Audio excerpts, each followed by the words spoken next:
brief reprieve, the housing foreclosure crisis is heating up again. CNBC's Diana Olick digs deeper into July's surge in foreclosure activity. Diana.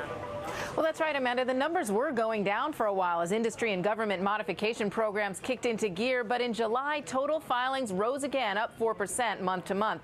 But the concerning number is bank repossessions. RealtyTrack reports banks took back close to 93,000 homes in July, a 9% jump from June and a 6% jump from a year ago. It is the second highest monthly repo number since the survey began in 2005 and will likely affect home prices some.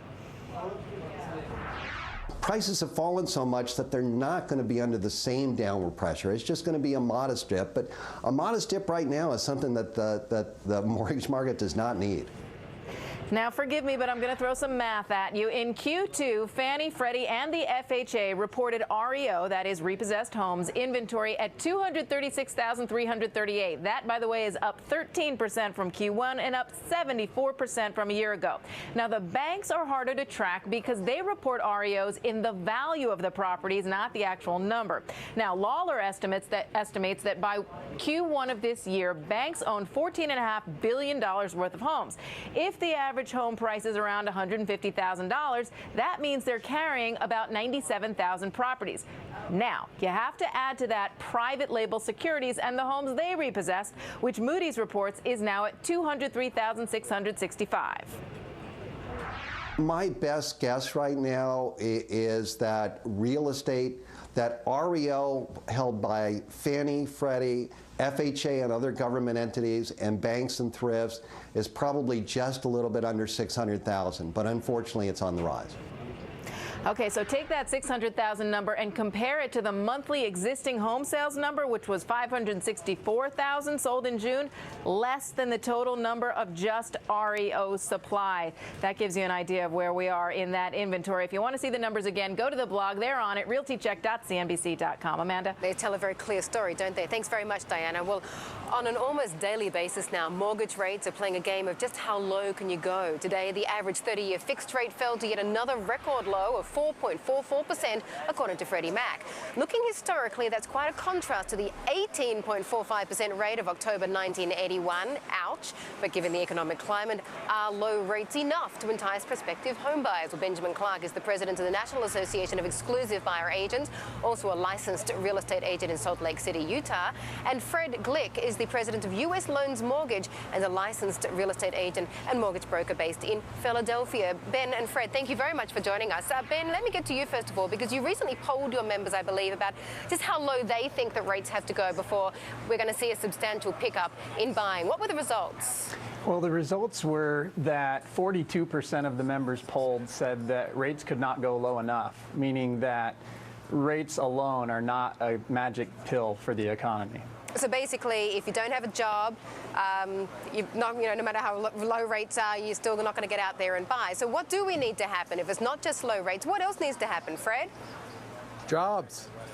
Jobs. That's it. All roads lead to jobs. Yeah, it's that simple. I don't care if the rates go down to 1%. The point is that if there's no jobs, there's not going to be any houses available for people to buy.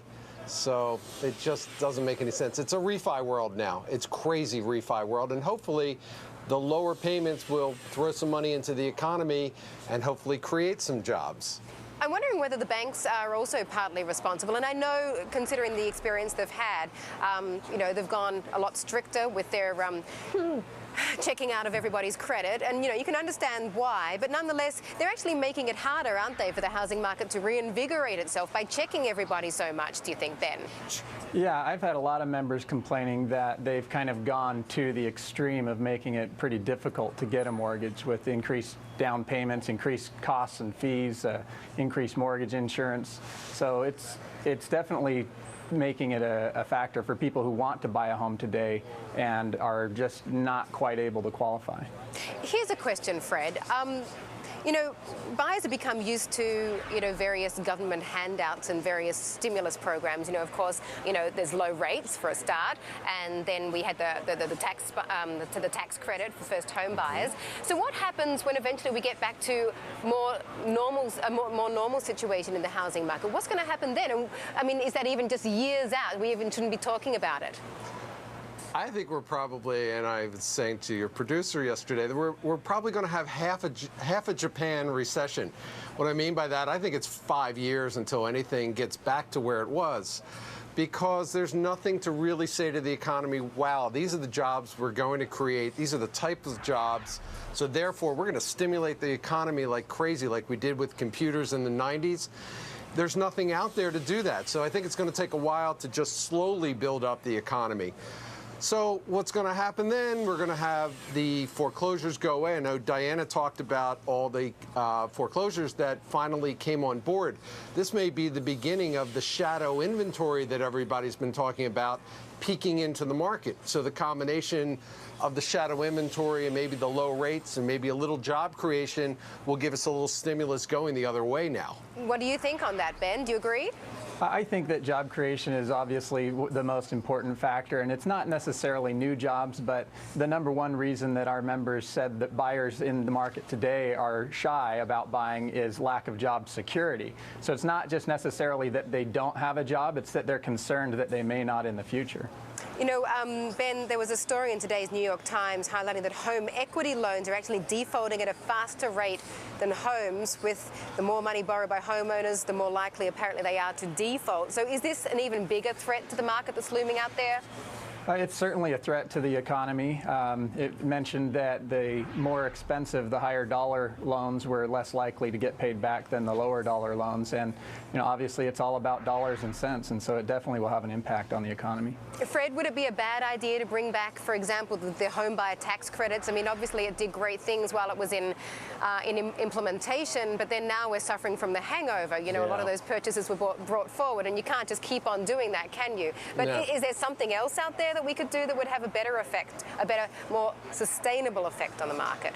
Well, I think Ben was absolutely 100% right. It's job security that'll bring the people who can qualify to the table and go out and buy a house, stop renting. That's another problem. The rentals are so much cheaper now that people are saying to themselves, why should I buy? I can rent so cheap. So it's a very hard thing, and it's a market-to-market situation with supply, demand, jobs, and it's just got to slowly creep back into this. Even if we gave another tax credit, I don't think it's going to bring anybody forward. You've got to be comfortable with wanting to stay in a property for a long term to be able to buy. And it is a market-to-market thing, isn't it? I mean, it's very local. So, so Ben, where are you seeing, you know, as a real estate agent, where are you seeing the pockets of strength?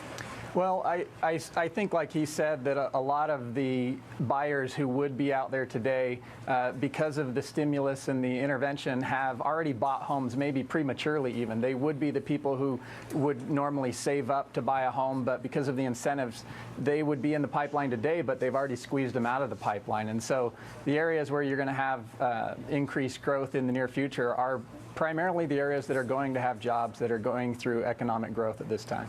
It's like Rome. It's the new proverbial, all roads lead to jobs. Thank you very much. An interesting conversation, guys. Thank you.